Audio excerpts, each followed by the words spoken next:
నిన్న మన వరకు నల్గొండ జిల్లాలో దంచి కొట్టిన ఎండలు రాత్రి కురిసిన భారీ వర్షానికి వాతావరణం చల్లబడిందని కూడా చెప్పుకోవచ్చు. నిన్న రాత్రి ఏదైతే చిట్యాల మండల కేంద్రంలో కూడా భారీ వర్షం ఈదురుగాలులతో కూడిన భారీ వర్షం కురిసింది. ఈ దాటికి మొత్తం కూడా రోడ్లన్నీ కూడా జలమయమైన పరిస్థితి కనపడుతుంది.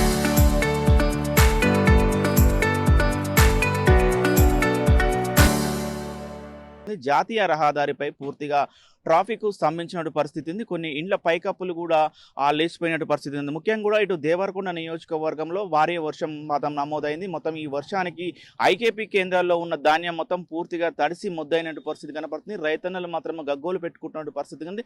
60 రోజులుగా నుంచి మేము ఐకేపీ కేంద్రాల్లో ఒడ్లు పోసుకున్నాం. ఇంతవరకు కూడా ప్రభుత్వం కాంటా వేయకపోవడంతో కూడా ఈ రోజు కురిసిన అకాల వర్షానికి మాత్రం ఆ ధాన్యం పూర్తిగా తడిసి ముద్దైపోయిందని కూడా చెప్తున్న పరిస్థితి కనపడుతుంది. ముఖ్యంగా కూడా నిన్న ఇటు నకరికల్ నియోజకవర్గ వ్యాప్తంగా కూడా చిరుమదురు వర్షాలు పడ్డాయి. శాలిగౌరారం మండలంలో కూడా ఆ ఈదురుగాలతో కూడినటువంటి వడగళ్ల వాన పడినటువంటి పరిస్థితి కనపడుతుంది. అక్కడ పోతే మొత్తం కూడా దేవరకొండ ఆ మునుగోడు నియోజకవర్గంలో మాత్రం అక్కడక్కడ చిన్న చిదురుపట్టి ఆ జల్లులు పడిన పరిస్థితి కనపడుతుంది. ఇటు కోదాడ హుజూర్ నగర్ ప్రాంతంలో కూడా ఆ భారీ గాలులతో బీచులతో పాటు చిరుజల్లులు కూడా పడిన పరిస్థితి. మిర్యాలగూడెంలో కూడా చిరుజల్లులు పడిన పరిస్థితి కనపడుతుంది. ఇటు సూర్యాపేట జిల్లా వ్యాప్తంగా కూడా ఒక మోస్తారు చిరుజల్లులు పడినటువంటి పరిస్థితి కనపడుతుంది. ఐకేపీ కేంద్రాల్లో కూడా ఒడ్లు మొత్తం ఉండడంతో కూడా రైతన్నలు మాత్రము ఆందోళన చెందుతున్నటువంటి పరిస్థితి కనపడుతుంది. యాదాద్రి భువనగిరి జిల్లాకు సంబంధించి యాదాద్రి భువనగిరి జిల్లాలో కూడా వర్షపాతం ఎక్కువగా నమోదు కాలేదు, కానీ అక్కడక్కడ చిరుజల్లులు మాత్రము పడినటువంటి పరిస్థితి కనపడుతుంది. ముఖ్యంగా కూడా ఏదైతే నల్గొండ జిల్లా వ్యాప్తంగా కూడా ఆ వర్షపాతం మాత్రము భారీగా నమోదైన పరిస్థితి కనపడుతుంది. ఒక చిట్యాలలోనే మనం విజువల్లో కూడా చూస్తున్నాం. మొత్తం కూడా రోడ్లు మొత్తం కూడా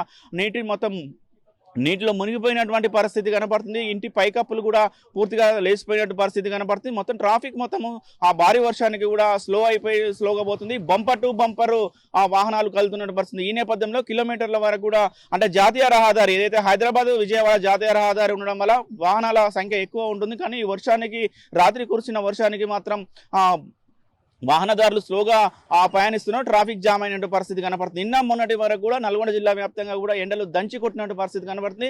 రాత్రి కురిసిన వర్షానికి మాత్రము కొంచెం వాతావరణం మాత్రం ఇప్పుడు మేఘామూతమైనట్టు అవసరం. మరి ఈ రోజు రేపు కూడా వర్షాలు కురిసే అవకాశాలు ఉన్న నేపథ్యంలో కూడా చాలా జాగ్రత్తగా ఉండాలని కూడా సూచనలు చేస్తున్నారు అధికారులు. ముఖ్యంగా కూడా ఐకేపీ కేంద్రాల్లో ఉన్న ధాన్యం మొత్తం తడిసి ముద్దాపోతున్న క్రమంలో కూడా రైతన్నలు మాత్రం గగ్గోలు పెట్టుకున్న పరిస్థితి ఉంది. పట్టాలు కప్పుకుంటున్నారు. సరైన పట్టాలు లేవని కూడా వారు ఆందోళన చెందుతున్న పరిస్థితి కనపడుతుంది. ఏది ఏమైనా రాత్రి కురిసిన అకాల వర్షానికి మాత్రం నల్గొండ జిల్లాలో చిరుజల్లులు తప్ప ఒక 2-3 మండలాల్లో మాత్రము ఆ భారీ వర్షం కురిసిన పరిస్థితి కనపడుతుంది.